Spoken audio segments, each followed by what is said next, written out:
លោកអ្នកដឹងអត់ថាឪពុកម្ដាយខ្លះខំចាំអប់រំកូន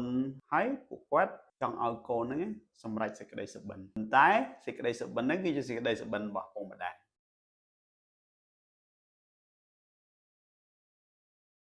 ហើយឪពុកម្ដាយខ្លះខំចាំអប់រំកូនហ្នឹងចង់ឲ្យគាត់សម្រេចសេចក្តីសុបិនមួយតែសេចក្តីសុបិនហ្នឹងរបស់គាត់របស់កូនខ្លួនឯងលោកអ្នកគាត់ថាឪពុកម្ដាយមួយណាដែលធ្វើឲ្យកូនហ្នឹងសុបាយចិត្តជាងចម្លើយប្រហែលជាលោកអ្នកដឹងហើយថាអ្នកដែលឪពុកម្ដាយដែលឲ្យកូនសម្រេចសុបិនរបស់កូនហ្នឹងគឺនៅក្នុងរយៈពេលវែងគឺល្អជាងស្អីមានការស្រាវជ្រាវនៅស្រុកខ្មែរយើងនេះគេបានរកឃើញថាដោយសារឪពុកម្ដាយខ្មែរយើងនេះជួបរឿងជាច្រើនខ្លះឆ្លងកាត់ចំនួនពរអ្នកខ្លះឆ្លងកាត់ភាពក្រីក្រអញ្ចឹងគាត់មានសុបិនច្រើនណាស់ដែល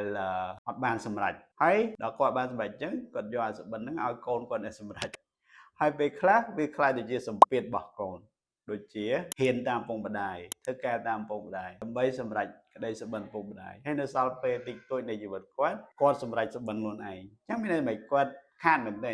គាត់ហ៊ានដើម្បីឪពុកម្ដាយធ្វើការដើម្បីឪពុកម្ដាយហើយដល់ពេលគាត់សល់ពេលខ្លះគាត់ទៅធ្វើការឬក៏រៀនដើម្បីសុបិនខ្លួនឯងអញ្ចឹងវាជីវិតគាត់ពិបាកមែនតើគាត់ stress អញ្ចឹងបើតាមខ្ញុំយល់បើយើងអាចជួយកូនបង្រៀនកូនឲ្យគេសម្រេចសុបិនរបស់គេគាត់ថាកូនហ្នឹងសុបាយចិត្តជាងសូម្បីតាសុបិនហ្នឹងមិនក៏ដោយតែវាជាសុបិនរបស់គេវាជាការសុបាយចិត្តរបស់គេវាជាសុភមង្គលរបស់គេ